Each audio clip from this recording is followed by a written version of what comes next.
อยซื้อข้าวแกงตอนยังหนุ่มค่อยเคยใฝ่ฝันอยากเป็นแพทย์เป็นหมอ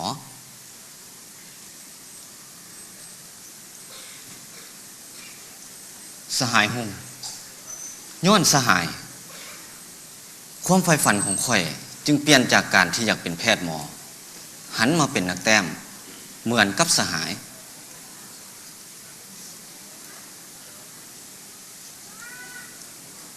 บัดนี้ค่อยเข้าใจแล้วว่าเป็นหยังสหายหงจึงเลือกเป็นแพทย์เป็นหมอเป็นนักแต้มเพราะความสุขของนักแต้มคือได้บันทึกทุกๆเหตุการณ์ของชีวิตให้เป็นภาพเพื่อถ่ายทอดอารมณ์แห่งจิตวิญญาณให้กับสังคมผู้ที่มาพบเห็น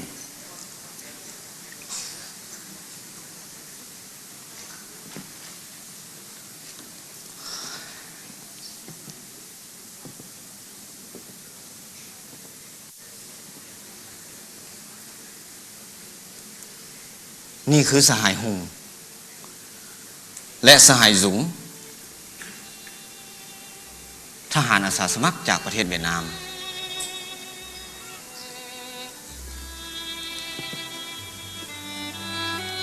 ส่วนผู้นี้เป็นข่อยเองพร้อมไอ้น้องทหารปลดปล่อยเหล่านี้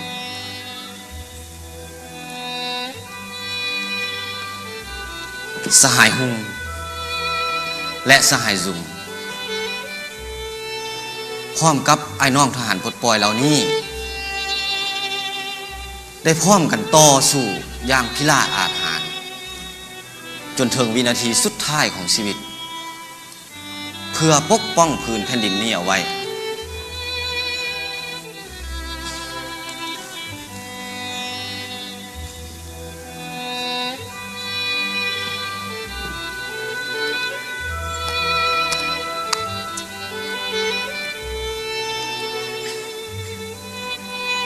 บุญคุณของพวกเขาเจ้า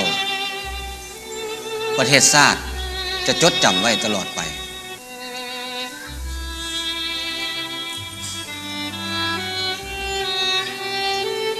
คอยแต้มภาพนี้ขึ้นมาก็เพื่ออยากให้คนหุ้นหลังได้ฮู้และเข้าใจว่า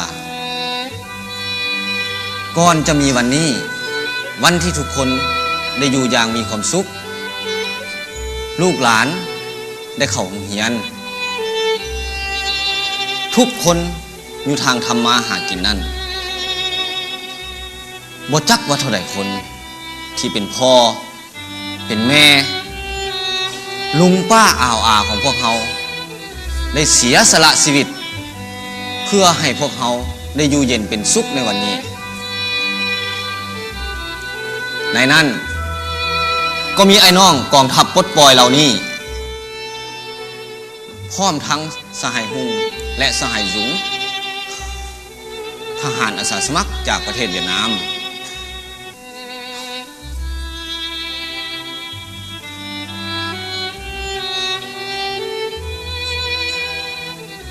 และภาพนี้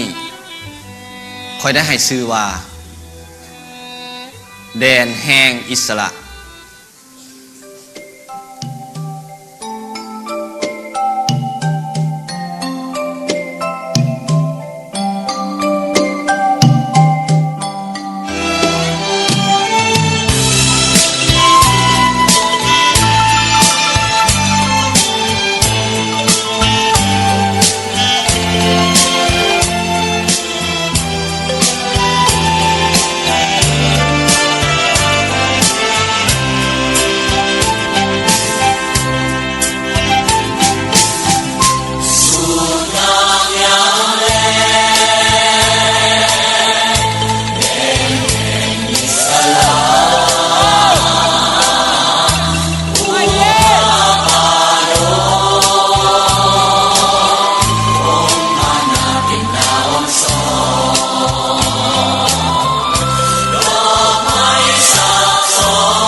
ดือนดาวแจ้งเปล่งแสงประกายอาบทาไปทั่วฐานที่มัน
ไปหันผู้กองน้องเอง สหายหงวะ เจ้าไปแล้ว เป็นอย่างสหายบ่นอนพักผ่อนเพื่อเก็บเอาแหงไว้ต่อสู้ในมืออื่น น้องนอนบ่หลับคืนนี้อากาศดีเนาะถึงจะมีหมอกแดงแต่เฮาไม่มีเหมือนท้องฟ้าที่จะไปด้วยดวงดาว สหายมาก็ดีละมาเบิ่งนี่แล้วกัน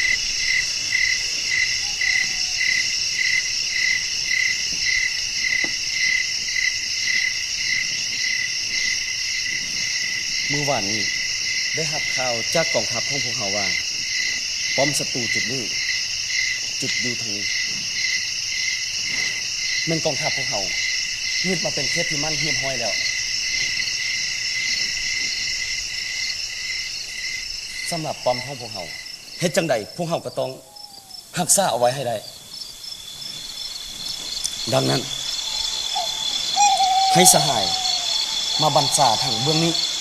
เพื่อสกัดกันบ่ให้ศัตรูนี้ขึ้นมาได้อย่างเด็ดขาดส่วนเฮานั่นจะบรรษาทางฝั่งนี้เพื่อสกัดเส้นทางของพวกศัตรูบ่ให้มันขึ้นมาหาพวกเฮาได้อย่างเด็ดขาดอ้าวอ่อนจันทร์เป็นยังพวกน้องบ่นอนพักผ่อนบ่ถึงเวลาพวกน้องยามเถอะนะน้อง โอ้ยเดี๋ยวไปนอนรับไปแล้วได้ผู้กองเลยเพราะคนหิวยาสูบอยู่ยิ่งไปยอมไปอดทนเอาพวกน้องเพราะพวกเขาอยู่ในสภาพแบบนี้เอาเรียนพ่อขอบใจ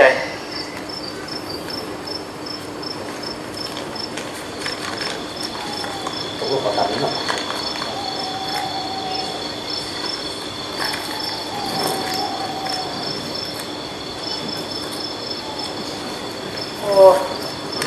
อากาศดีๆแบบนี้นั่งร่มเสาไต่แสงเดือนที่มีความสุขเว้ยเอาไปส่ง ก็นอนมาลาบอ่ะเอาเรื่องกู เอาขอบใจอากาศดีๆแบบนี้ที่พ่อเม็ดพุทเทานั่งเฝ้าอยู่เฮือนเด้ โอ้ยจะแมนพวกโตเนาะกูเลิกกินนวดผู้สาวกูเลิกกินนวดแม่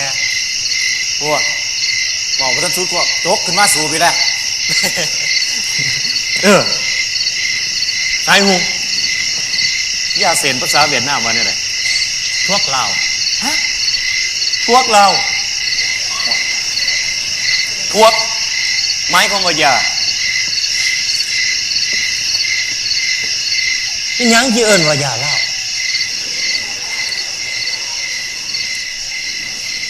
จังหวะเด้อเรื่องนี้น้องกับโบโหหรืออาจจะเป็นย้อนยานี่เอาไปตลาดคุณตี้เพื่อจะได้ทวกเรา อันผู้ตั้งชื่อยาเซนนี่ก็สิหักเล่าแท้ว่าเนาะตั้งชื่อว่ายาเซนเล่าโอ้ยมันจะให้หุงหัวยังนี่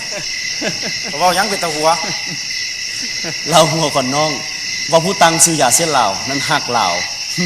เอาแล้วมันเป็นตะหัวมันได้บ่เข้าใจผู้กอง นี่ แล้วน้องอยากจะเข้าใจบ่ละ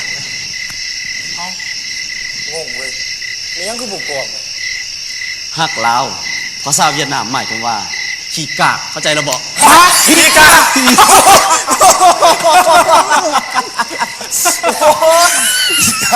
เอากันหัวอย่างเด้อ จุนเอายาในถือไว้นะโดยสิได้หักเหล้ามาเพิ่มอีก เรื่องหักเรามันเต็มที่อยู่แล้วเขาอย่างผิด จุนน้องบ่ได้เว้าอย่างผิดหรอกพวกเราทุกคนนี่ก็ยอมรับพวกเรานี่ หักประเทศชาติหักบ้านเกิดเมืองนอน เว้ยบุมีมารยาทกองยังเว้าอยู่กับญาติญาติแต่บ่ได้วำ อ้าวหัวตัวเองที่แบบ เว้ยเว้าไว้พวด มันมีมารยาทจะน้อยผู้กองเพื่อสิเว้าเรื่องกิกาขึ้นมาอีกในสภาพการแบบนี้เรื่องกิกานั่นเป็นเรื่องธรรมดาอยู่แล้ว แม่นไดโนไผ่ที่บ่เคยเป็นขี้ฮิตขี้กล้าแสดงว่าผู้นั้นยังบ่ทันรู้จักรสชาติของการเป็นทหารเพื่อน างงอมกองไฟคอยลูกคอยเก่า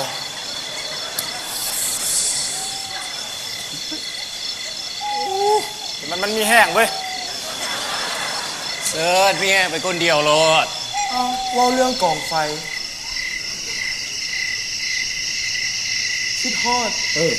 จุนน้องอยู่อุดมใส่อยู่เมืองใดฮะ อยู่เมืองหลาไอ้สุบันเคยไปแล้วบ่เมืองหลา เคยไปแต่ตอนยังหนุ่มพุ่น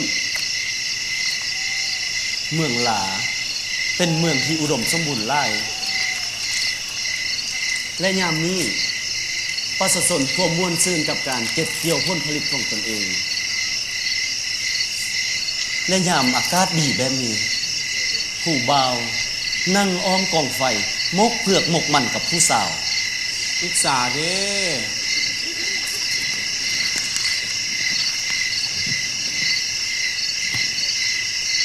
แต่คอยนั่งกับน้องสาวคนเดียวของคอย จุนแล้วน้องสาวอายุได้จากปีแล้ว ป่านนี้ก็คงประมาณ 17-18 ปีแล้ว โอ้คือสิบูงามเนาะแมนแล้วน้องสาวคอยกูงามหลายว้ายขอจอเป็นน้องเคยได้จุดโอ้ยผู้กอง ขอโทษผู้กอง นี่ เรื่องโคพ้องมาจำ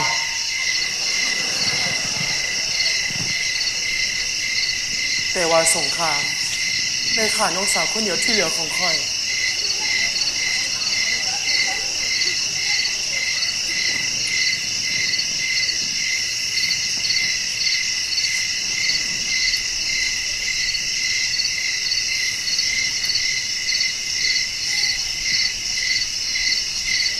ภาพน้องสาวของข่อยที่อาบเลือดไปทั้งตัว มันยังหลอนๆไปฮอดชั่วมื้อนี้ จุดเขาขอโทษเขาบ่ได้ตั้งใจ ว่าไปอย่างดอก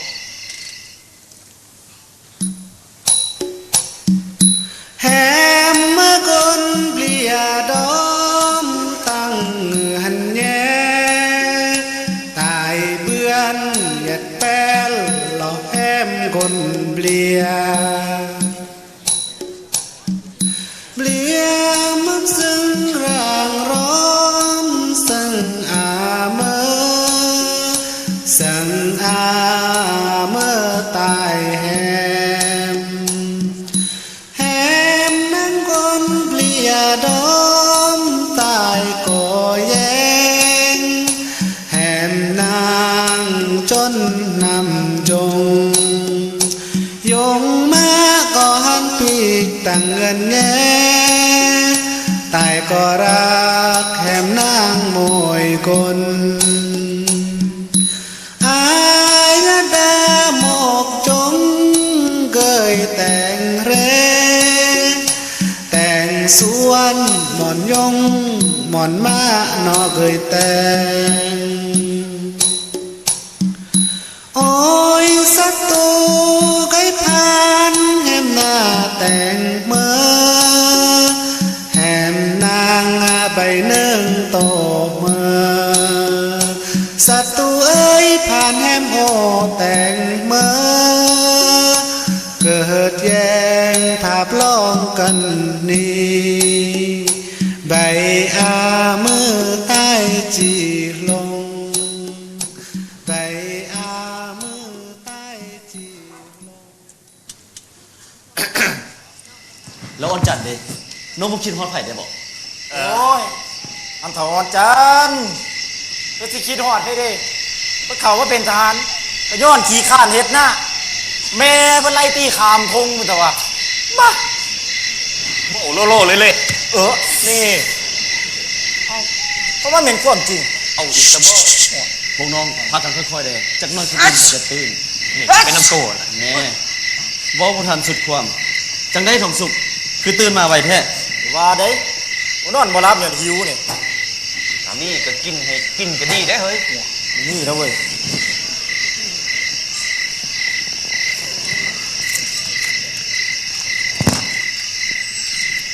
อ่ะใจเฮ้ยใจสูง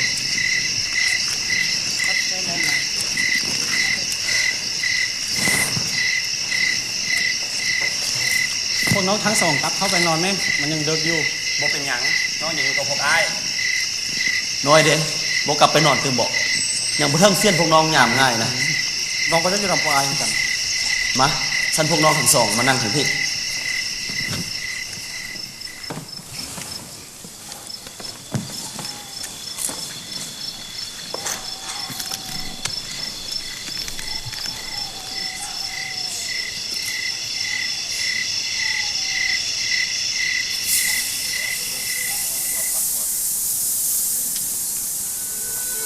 ข่อยบ่มีวันลืมผู้กองสุวรรณลูกหัวข่อยเบาๆด้วยความหักเหมือนกับว่าข่อยและน้อย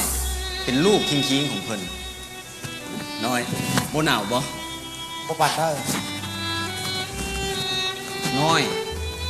เป็นคนมาจากแขวงหลวงพระบางความจริงแล้วลาวกับข่อยอายุไล่เลี่ยกันแต่เนื่องจากเราเป็นคนขาวเราจึงเบิ่งคือเป็นรุ่นน้อง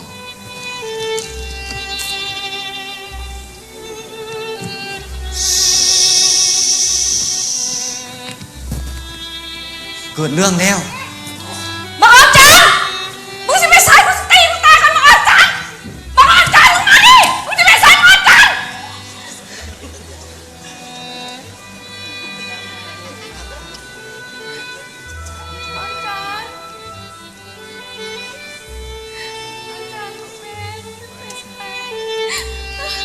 อาจารย์อาจารย์อาจารย์อาจารย์อาจารย์อาจารย์อาจารย์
แล้ว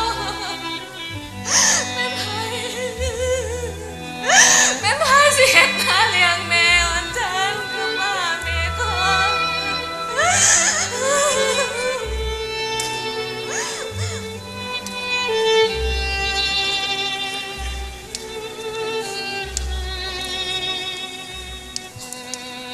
อ้ายอ่อนจันทร์และอ้ายสิทัศน์พวกเพิ่นเป็นคนมาจากที่นาคดอนโขงพวกเพิ่นเป็นคนมักมวน และยังเป็นเพื่อนห่วมทุกข์ห่วมสุข พอของข่อยถือทหารมุดอ่วมจับไปขังอยู่ปากเซ่ในขอหาเป็นสายลับไปแก่แนวเล่าหักษา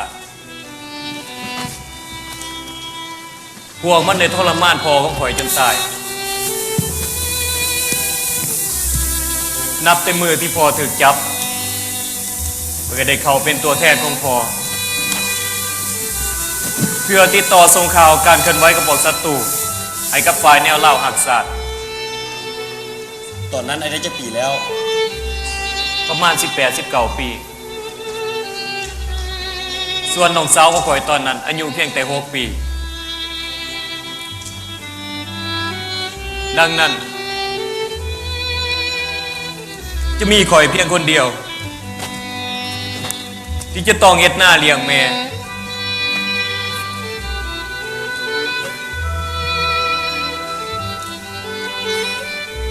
แม่ถือไม่ขอดไล่น้ำศอกหาข่อยก็ใหญ่ข่อยลงไถหน้าแต่ข่อยก็เด็ดให้เพิ่นผิดหวัง ย้อนหยัง สายลับในรายงานมันก็หูก่อนว่า พวกศัตรูกำลังตามจับตัวข่อยต้องได้ลีซ่อนอยู่ในป่า เมื่อหูว่าสภาพบ่ค่อยดีเพิ่นก็ได้เข้ามาเป็นทหารจนฮอดซุมื้อนี้โดยแม่และน้องสาวบ่มีไปหูข่าวเกี่ยวกับข่อยเลย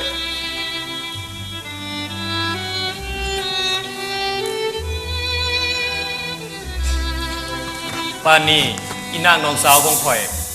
คงจะใหญ่เป็นแสเป็นสาวแล้ว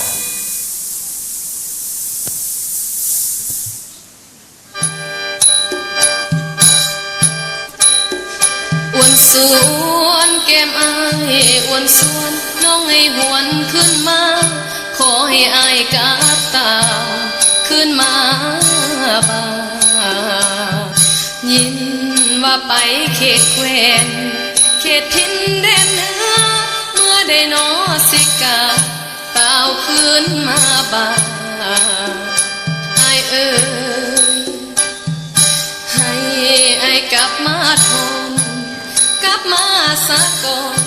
แม่ไว้วอนเอิญหาอายอยู่บ่เศร้านะอายเอิญหากได้ยินข่าวแล้วให้ขึ้นมาสะก่อนแม่เฮานอนป่วยไข้หลายมือบ่สวงเศร้านะอายเอิญมีแต่น้องนั่งเฝ้ามันด่าแม่คนเดียวเลี้ยวคอยทำกลับมาอายบ่หวนเห็นจอยแม่นสิมี10 ปีเศร้างานให้ปากก่อนเด้ออายเด้อแม่เฮานอนป่วยไข้สิตายมอยแม่นมือใดนะอายเอ่ยอ้วนสวนแก้มอายอ้วนสวนให้ไอหวนขึ้นมา ถ้าอยากเห็นใจแม่ให้มาทน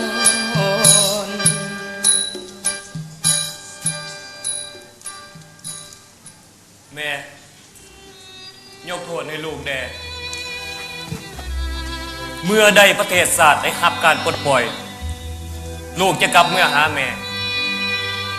ลูกจะเมื่อเลี้ยงแม่ลูกจะดูแลแม่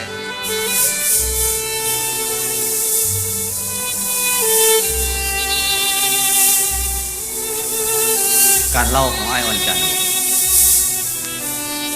ได้เห็นให้ทุกคนเงียบไปโดนเติบความเงียบคือเปลวไฟที่ความลุกใหม่ในหัวใจของแต่ละคน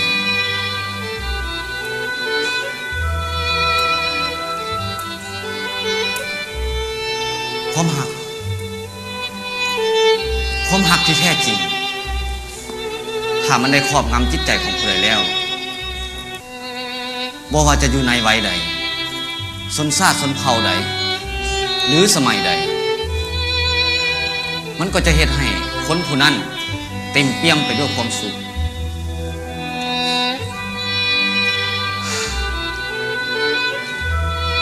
ถ้าเว้าถึงเรื่องความหักแล้วทุกคนในกล่องห้อยของพวกเขาจะต้องยิ้มให้กับความหักของอายาทรง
น้องบ่อยากให้ไอ้ปายแม่นบ่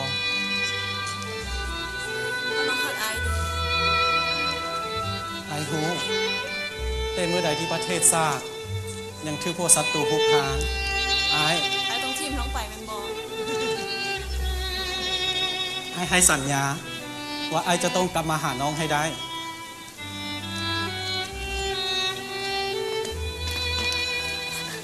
ติดแล้ว ตีเราอย่าซ่องก็กระจิ้มกูเนี่ยตั้งต่ออยู่ล้อ ไอ้บ่ได้มาหาแม่น้องแต่ไอ้มาหาน้อง บ้าเลยเมย์สิบ้าไปกูตาอยากซ่อง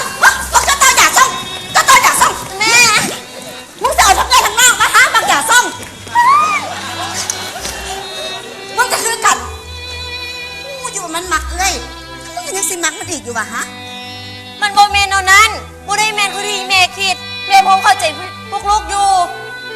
แม่กำลังเข้าใจผิดแต่กูบูเสือแต่เมย์ต้องเสือ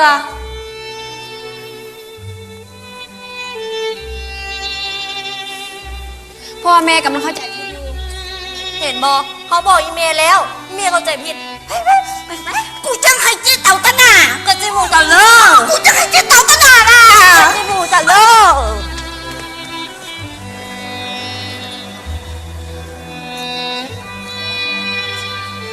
ให้น้องฝอยท้าไอ้จะต้องกลับมาหาน้องให้ได้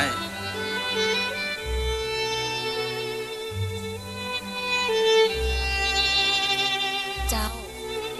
น้องจะคอยท่าให้คอนวิทยาไอกลับมา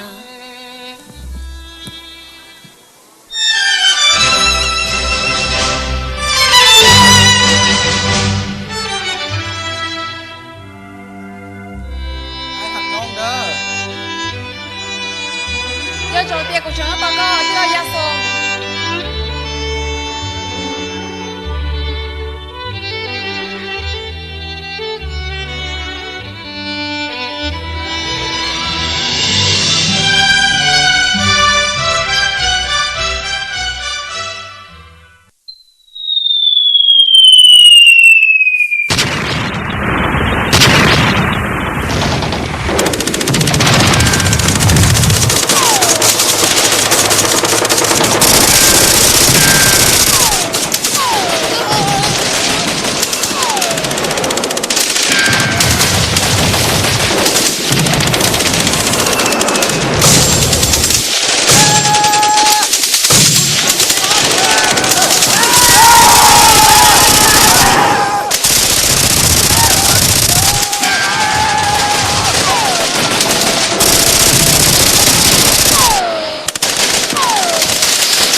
มาหำบัดแพ้ข้าทองสุกับยาทรงเด้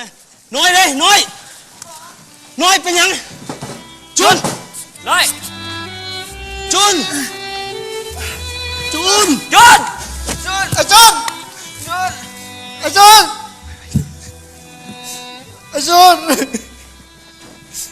กูก่อนมันเป็นความผิดของน้องเองบ่เป็นความผิดของน้องหรอกแต่เป็นความผิดของพวกทหารสงครามน้อย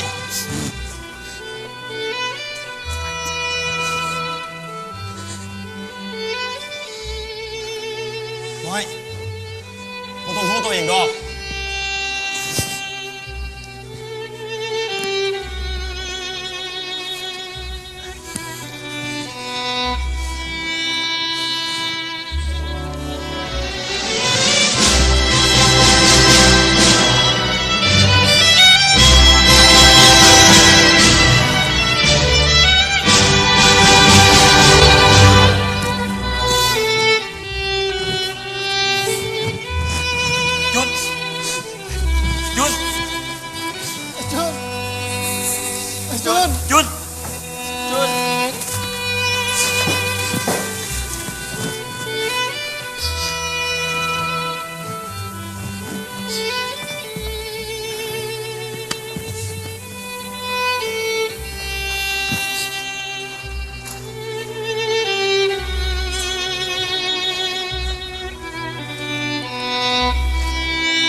ฟังเดิมหมอบ่เคยอยากลองเล่นลำว่าเป็นสิลองเบิงหมอบ่เคยได้หอนเว้าสิลองลิ้นว่าหอนคำเฮ้ยยะเฮ้ยยะเฮ้ยยะเฮ้ยยะ สาวน้อยเข้มแข็งเอาไว้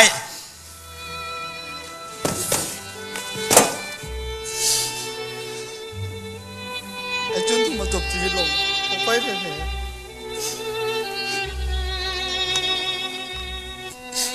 ทำแกนพาน้อยไปพักผ่อน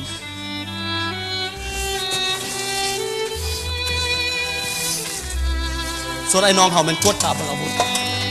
บ่ตัวใดอย่างใส่ใดแดง เขาให้สหายจุ๋มห้องเพลงเวียดเพลงหนึ่งให้ฟังได้บ่ xin lỗi tôi hát không hay อาโกยแม่จะได้ผู้กอง เอาละทิศนี้ไปเถอะหน้าเนาะ ผู้กองพวกน้องเขาอยู่สวยเวียก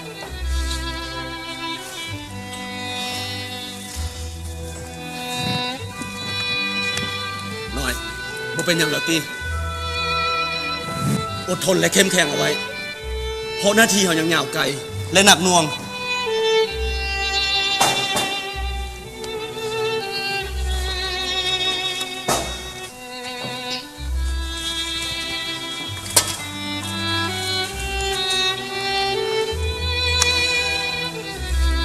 จันระเบิดเบิ้ลหรือเปล่านั่งอยู่ไหนสิทัดทั้งหล้างมือมีหรือเปล่า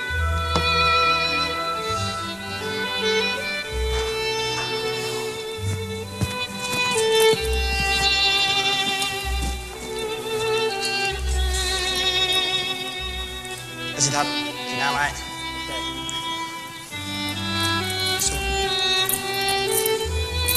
กระทงซุกสีหน้าไม้ขอบใจเฮ้ยไอ้ยาซุกขอบใจผู้กองสีน้ำ ขอบใจน้อง ขอบจัน ขอบใจ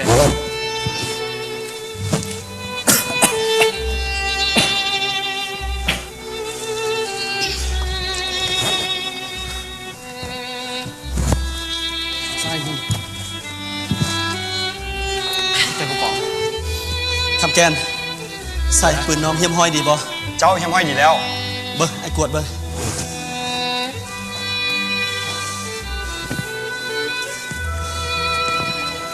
แล้วมักแตกดิใส่พอแล้วบ่ นอกจากอยู่แล้วนี้แล้วน้องยังเอาเมียนบอลกับบังตั้งหลายหน่วย เพื่อป้องกันเวลาพวกศัตรูบุกเข้ามาโจมตี ดีหลายเนาะ บ้ามื้อนี้นี่แปลกเว้ยพวกมันแอบบุกโจมตีมาตั้งแต่เช้าๆบาดนี้ตะเว้นจะสิคายแหละสะพัดมิดเสยอยู่ สงสัยพวกมันสิลาบตายแล้วที่จะเฝ้าประมาทบางทีพวกมันอาจวางแผนบุกโจมตีเธอไม่ก็เป็นได้ พ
สหาย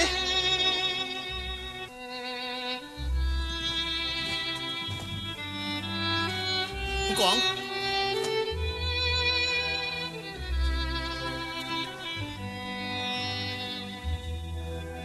ยังมีไผ่บ่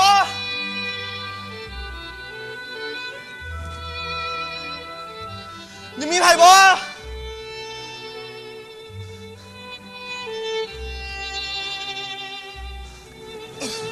สหาย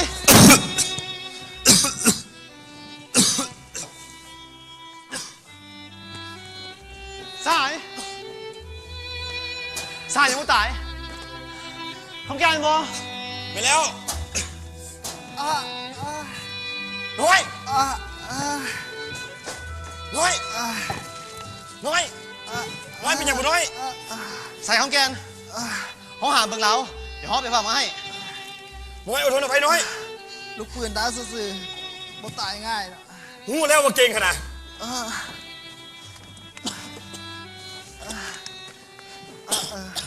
ไอ้น้องเขายังมีไพ่โบผู้กองผู้กองอสุบันอสุบันอสุบันไอ้น้องเขายังมีไพ่โบ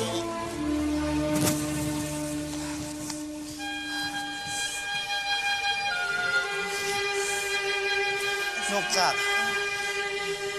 พวกเขากับน้อยไอ้สิพัดผู้เหลือไผ่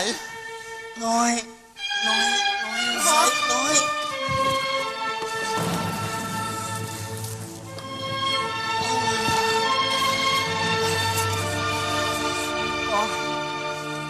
สายหุ่ม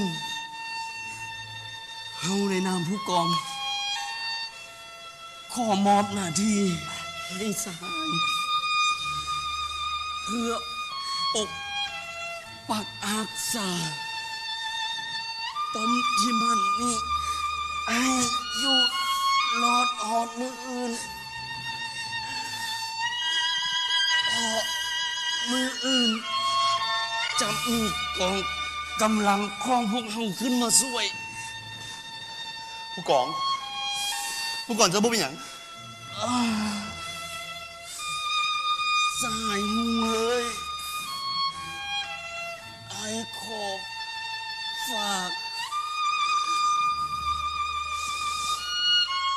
น้องสายทางซองนี้เด้ไอ้ไอ้สุบัยไอ้สุบัยไอ้สุบัย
น้ำมาใส่เวียดนามมาเนี่ย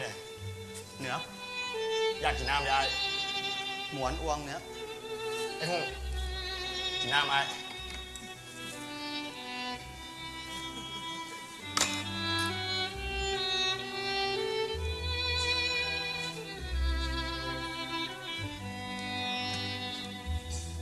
พวกน้องกินก่อนโลดไอ้กินตำหนักก็ได้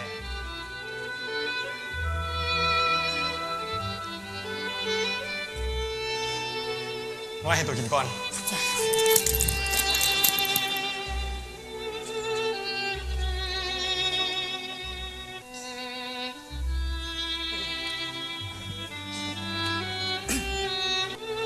ไอ้ประตูซอกดอก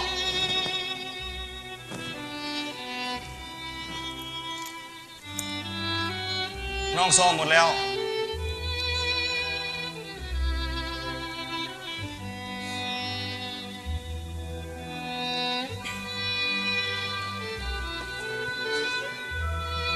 น้อยบ่ต้องเสียใจดอกน้ำมันเหลือน้อยอยู่แล้ว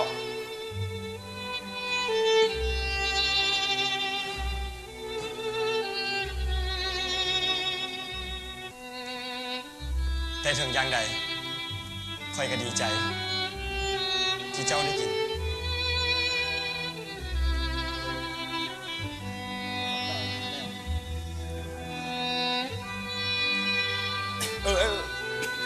ไอ้หุ้งยามนี้อยู่เวียดนามหนาวบ่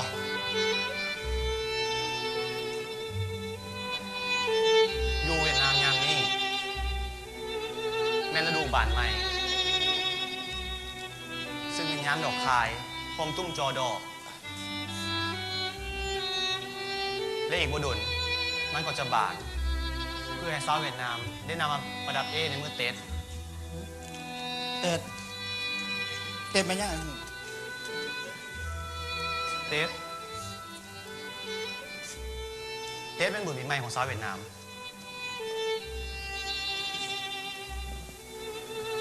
ตามธรรมดาแล้วในมือเต็ดทุกคนในครอบครัวจะต้องอยู่ครบหน้าครบตากัน แต่เต็ดปีนี้ไอ้หุ่งผัดอยู่ลาวบุเป็นอย่างไอ้ถ้าฮอนมือนั้นแล้วอย่าลืมบอกน้องเดี๋ยวพวกน้องเช็ดของขวัญจากเมืองลาวให้ไอ้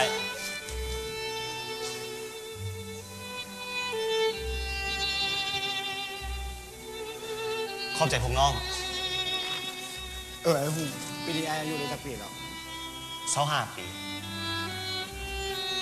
ไอ้หุ่นมีคนหักแล้วบอ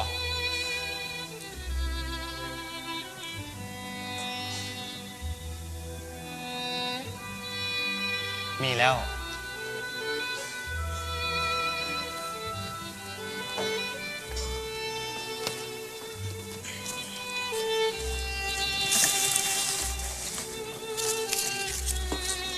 นางเซงอกเก้มนางเป็นสาวที่สวยงามพร้อมทางห้องเพลงมวล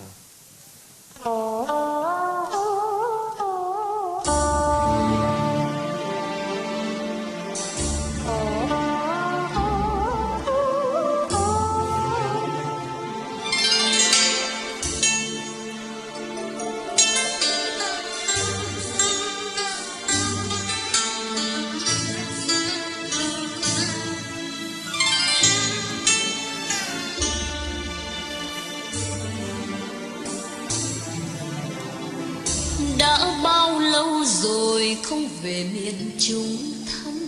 người em nắng mưa đêm ngày cách chợ giờ xa xôi đôi đường người ơi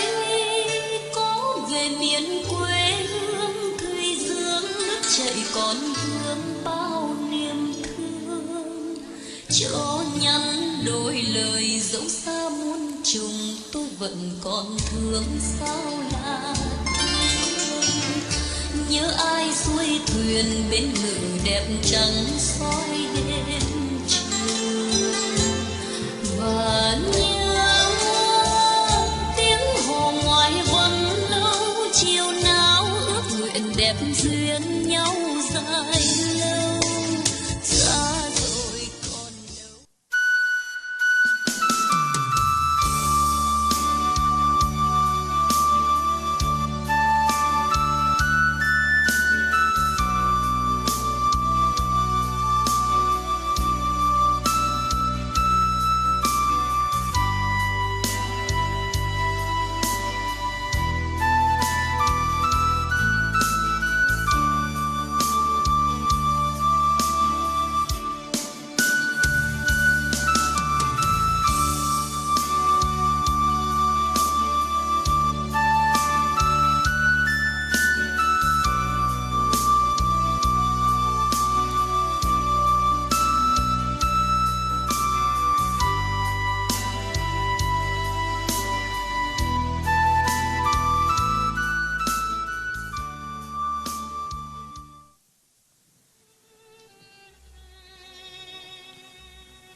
em Ngọc Kim.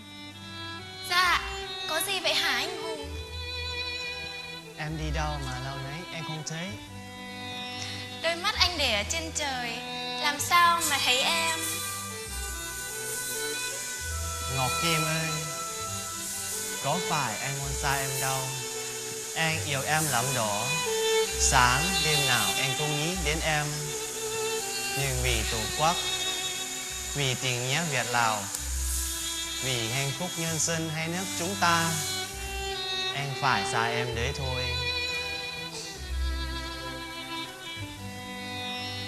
Em chúc cho anh lên đường bình an, lập được nhiều chiến công, mang tin chiến thắng về cho quê hương, Tổ quốc. Em ở hậu phương sẽ thay anh sản xuất, để làm cho cánh đồng quê mình luôn xanh tươi,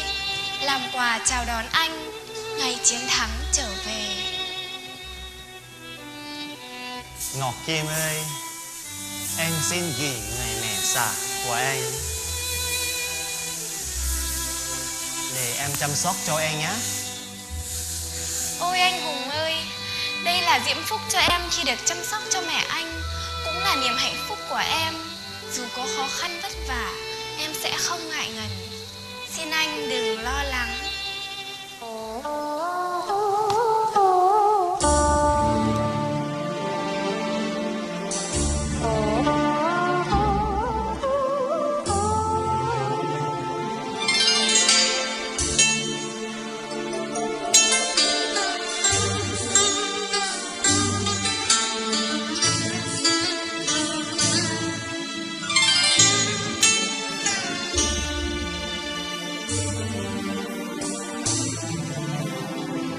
Đã bao lâu rồi không về miền Trung thăm người em, nắng mưa đêm ngày cách chợ giờ xa xôi đôi đường. น้อยโอ้ยคำพรได้ปะยังไม่อยู่ไม่ได้ถึงเข้าไป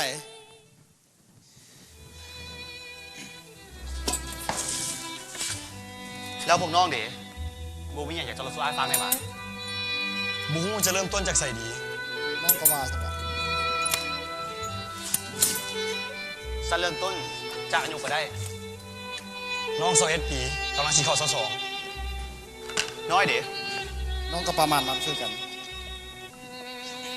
แล้วพวกน้องสองคนเข้ามาเป็นทหารพลปในปีใดและด้วยสาเหตุใด น้อย รอคนดู น้องคือซีแมนย้อนพอบังคับมาสันบอ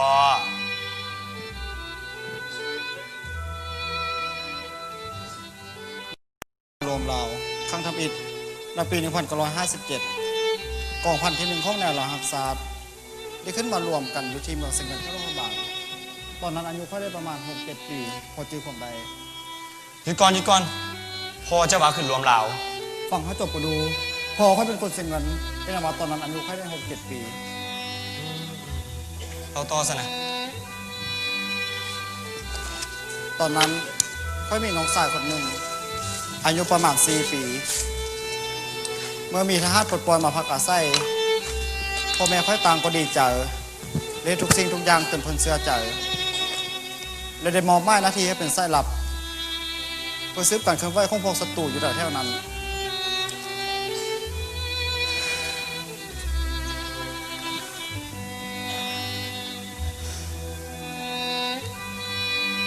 น้อยขึ้นเลื่อนอย่างขึ้น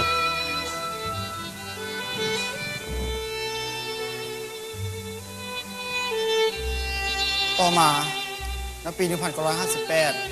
5 ปี 1959 พวกฝ่ายรัฐบาลเวียงจันทร์ได้ปิดล้อมกองพันที่ 1ของแนวหลังหักษาและได้จับพ่อค่อยไปบุ้งมันจับไปทางได้ยินข่าวแต่ว่าพ่อค่อยเสียแล้ว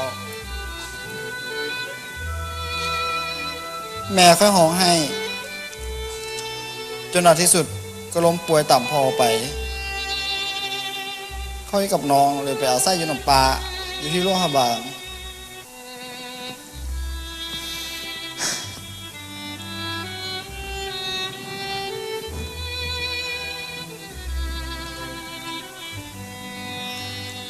แล้วเกิดเรื่องอย่างขึ้นอีก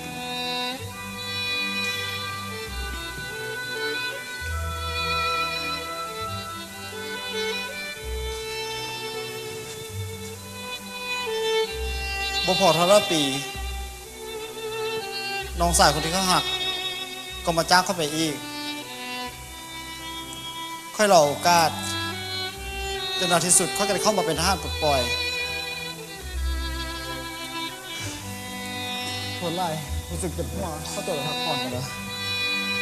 ส่วนน้องต้องสบาย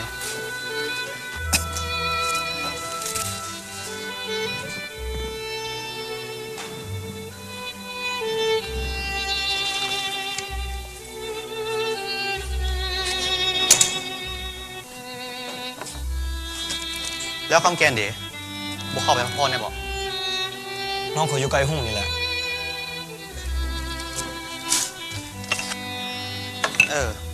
ได้ยินว่าน้องเป็นคนแถวนี้บอก ไม่แล้ว น้องเป็นคนลาดห่วง แต่ถ่ายย่างจากนี้ไปก็ประมาณ1 มื้อ แล้วพอแม่ไอ้น้องเด๋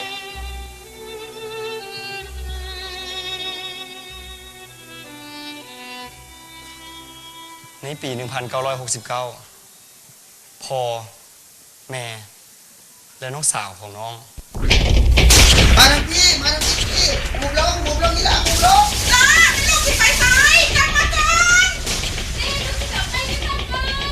กลับมาอีหล่ะบอกไปกลับมาลูกเอ้ย โอ๊ย บ้า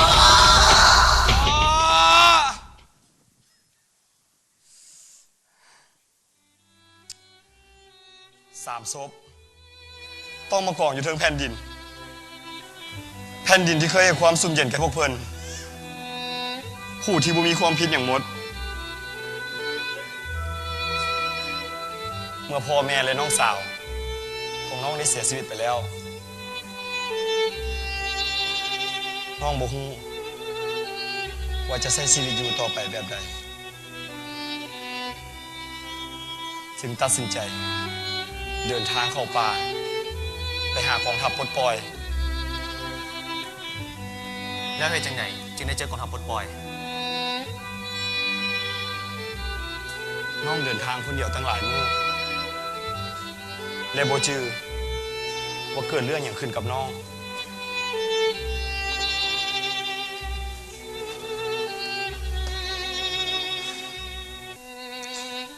แต่พอฮู้มาขึ้นมา น้องก็เห็นไอ้ายสุบัติพร้อมด้วยไอ้น้องทหารปลดปล่อยหลายคน นับเป็นมื้อนั้นเป็นต้นมา น้องก็ได้เข้าในฐานแถวของกองทัพปลดปล่อย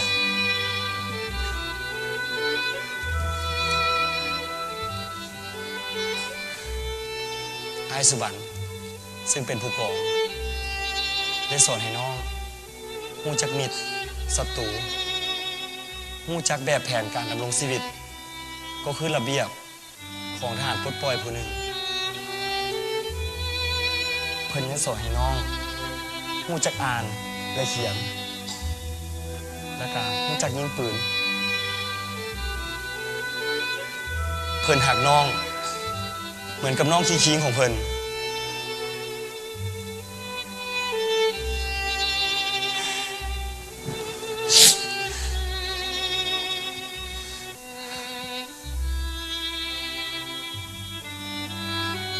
แต่มาเมื่อนี้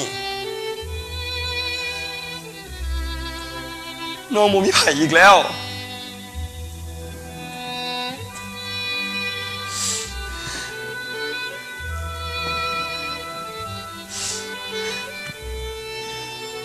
โน่นยังมีอ้าย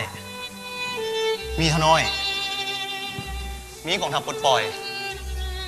มีผู้นำที่แสนเคารพฮักและโน่นยังมีประชาชนอีกหลายๆคน ที่รอคอยให้น้องไปปลดปล่อย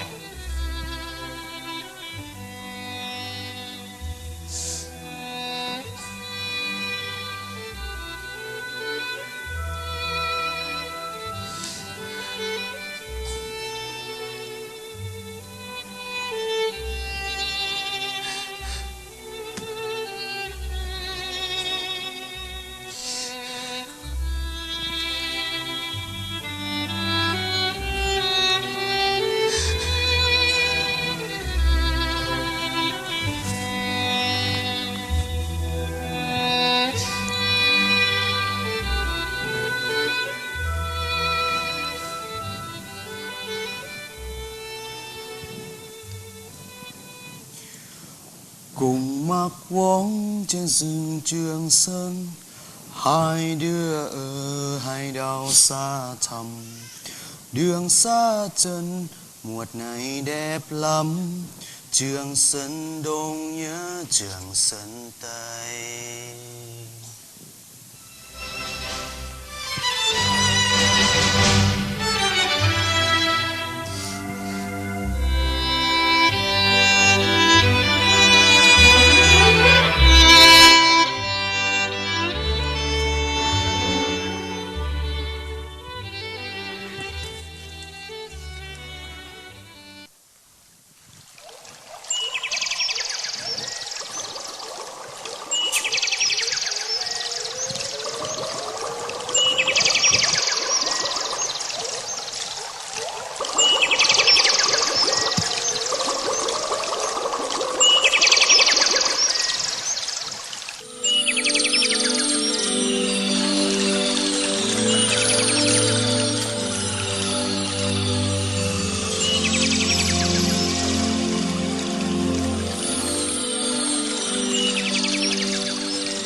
Không ghenเอาเองตกใจหมด คงมาบ่อยเสียงเชื่อหน้าระวังกี่ลูกทองละล่ะ คุณจะเป็นว่าเป็นตายามเนาะเศร้าไอ้หุ่งไปเศร้าละ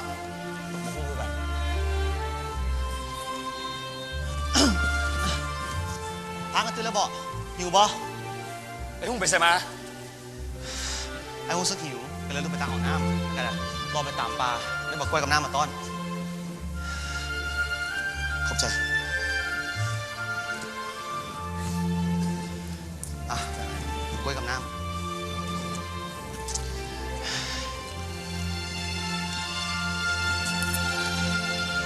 กินให้อิ่ม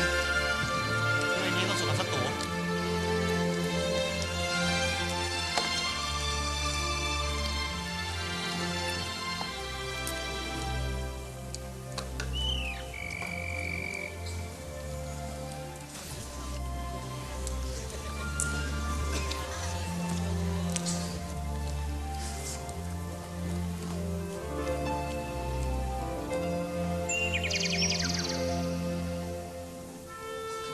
ไอ้หุ่ง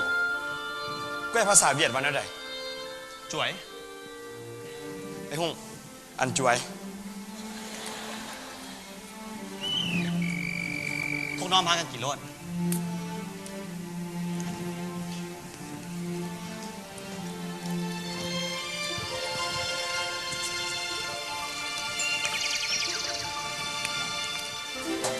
มื้อนี้เป็นมื้อที่ 5 ที่เขาต่อสู้ตานศัตรูเพื่อรักษาป้อมภูซึ่งมีเขตที่มัน จากกำลังพลกองห้อยหนึ่งประเดี๋ยวเลือกเพียง3 คน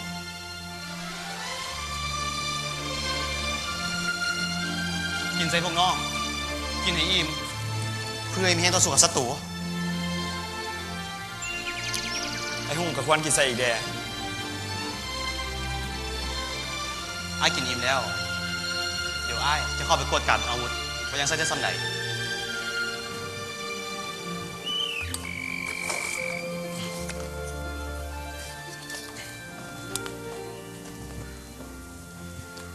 ไอ้หุ่งไอ้คิดว่ามื้อนี้พวกศัตรูจะบุกขึ้นมาบ่ พวกพี่บา มันจะมายำแล้วมันก็มา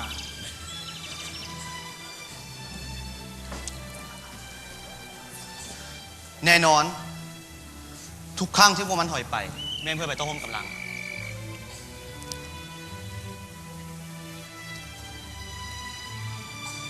พวกผีบ้านี่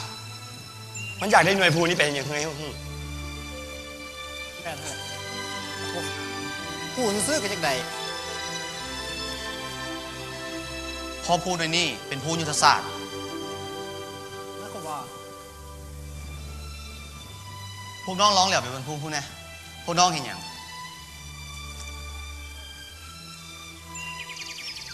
เห็นธงเพียง และก็มีเส้นทาง มันเป็นเส้นทางเล็กเจ็ดซึ่งเป็นเส้นทางสายสำคัญ แล้วเบื้องนี้เด้เห็นอย่าง เห็นธงนาที่กว้างใหญ่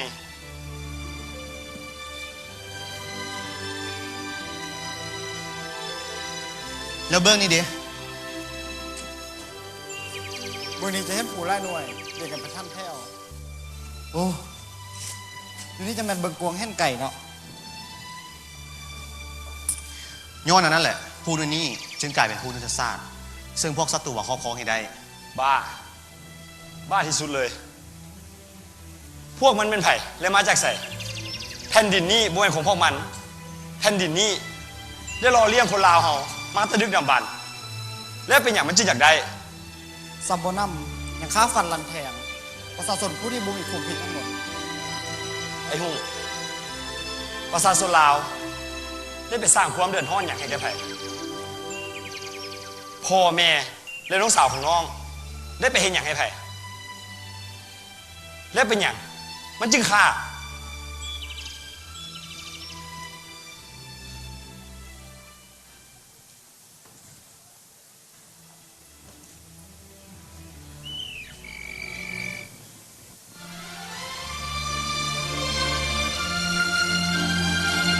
ทุกคนรอคอยวันแห่งสันติภาพ วันที่ทุกคนจะได้อยู่อย่างมีความสุข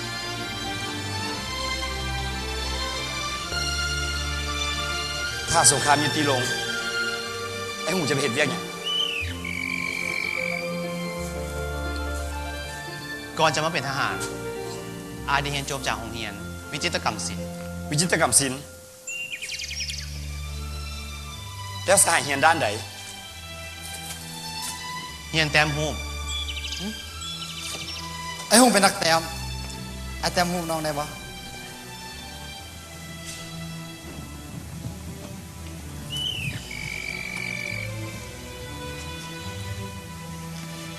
เสียดายที่ไอ้ายบุมีเจ๊ขาว กับโซดัง ถ้าบอดังนั้นเฮาจะแต้มรูปพวกสหายงามๆเพื่อให้เก็บไว้เป็นที่ระลึก เมื่อใดที่ประเทศชาติได้ทำการปลดปล่อยเฮาอยากให้พวกสหายได้เบิ่งคืนภาพดังกล่าว แล้วหวนคืนถึงอดีต ว่าเฮาได้จากประเทศเวียดนาม มาร่วมคุ้มครองสู่หุบกับนักรบผู้หนุ่มน้อยและเก่งกล้า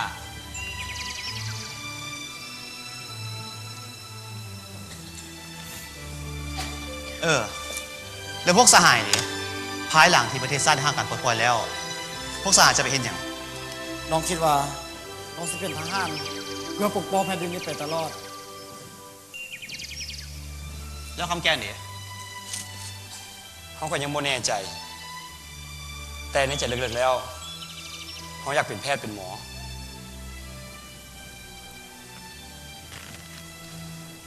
เป็นทหารปกป้องแผ่นดิน เป็นคนที่มีจิตใจเข้มแข็ง ส่วนอาชีพแพทย์หมอ ก็เป็นอาชีพที่ดี มีจิตใจเมตตา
หุ่งไอ้หุ่ง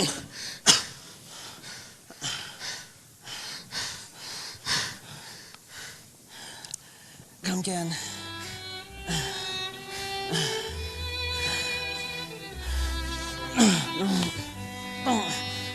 ต้องรักษาบ่ให้ศัตรูบ่ให้ศัตรู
สาย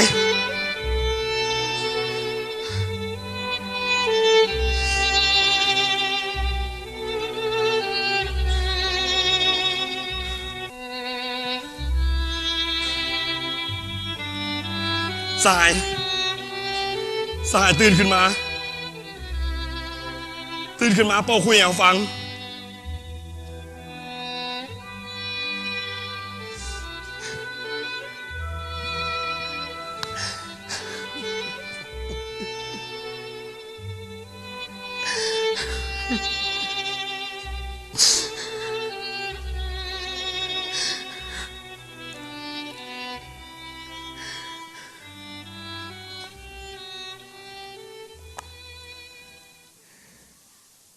cùng mắc vóng trên sừng Trường Sơn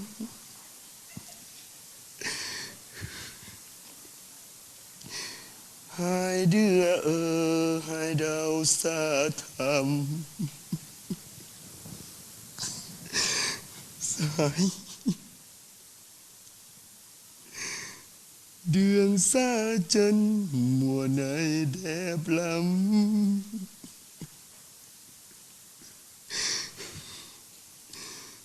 Trường Sơn Đông nhớ Trường Sơn Tây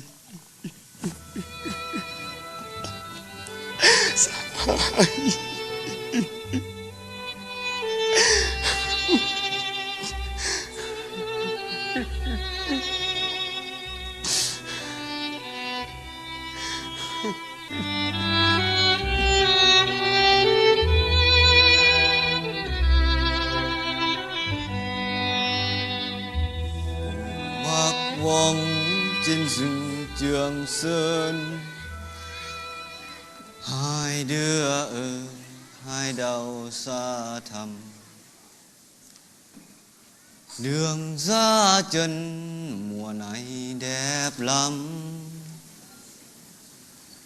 Trường Sơn Đông nhớ Trường Sơn Tây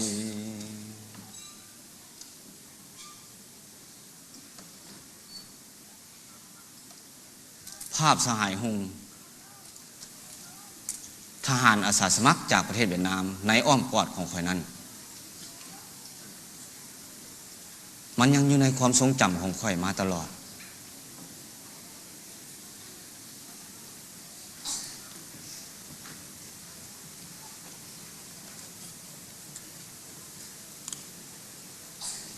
ขอให้มิตรภาพแบบพิเศษระหว่างสองชาติลาวเวียดนามจงมั่นคงทะนงแกนตลอดกาลนาน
ต่อได้ที่จุดลงโอกาสนี้ขอเรียนเชิญ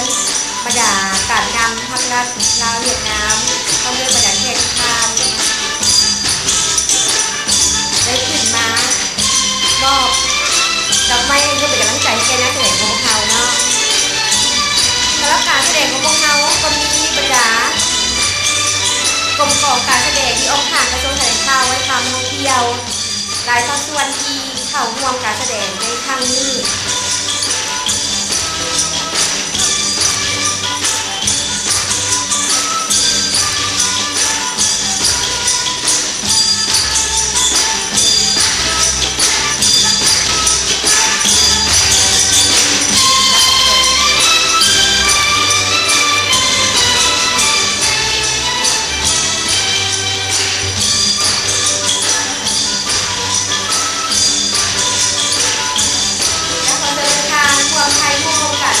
ขอเชิญผู้กำกับ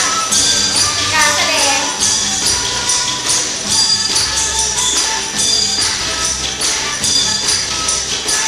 อาจารย์ผู้ยังสุพรรณกำกับเวทีการแสดงขอเชิญอาจารย์ผู้วงกำกับการก่อนขอเชิญอาจารย์ของละครทุกคณะผู้กำกับการแสดงละครเวทีเรื่องร่วมคุยกล้องเดียวกันอาจารย์พงศ์นครชุมพลาผู้กำกับศิลปินดีเด่นและเจ้าของรางวัลหน้าคำผู้กำกับดีเด่นประจำปี 2023 ซึ่งกำกับและเขียนบทละครเรื่องนี้ละครเวทีร่วมถุงท้องเดียวกัน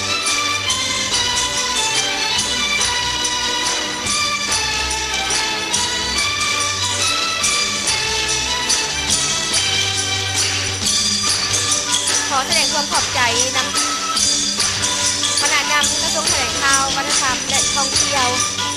กรมศิลปะการแสดงสมาคมศิลปินลาวขอแสดงความขอบใจ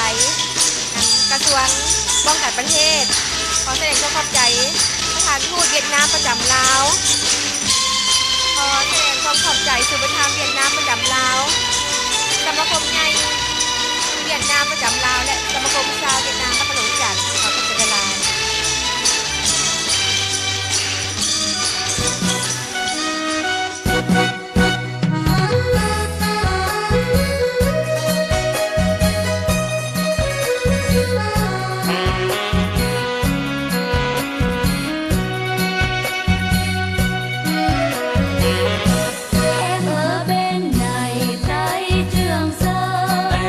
bên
เป็นนังโด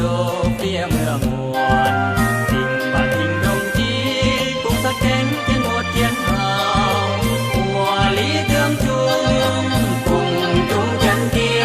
มเทวายสาบายเกียรเทียนแสงให้พวกเอิมนอจริงเนียสาซอนไม้ทำจริงดวนเกตถึงเด